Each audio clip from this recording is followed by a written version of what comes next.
Hi, today in my life to wrap a gifts again for January 1. Mga dagko na gyud ni. Ang uban gipang box, ang uban gihimo lang nga paper bag.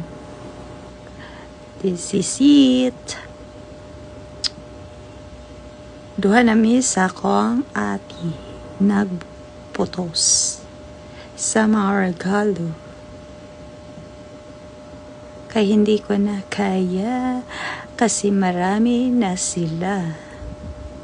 O diba? With name pa yan. Name tag. Diba? See you there. Bye. Ciao. Mwah.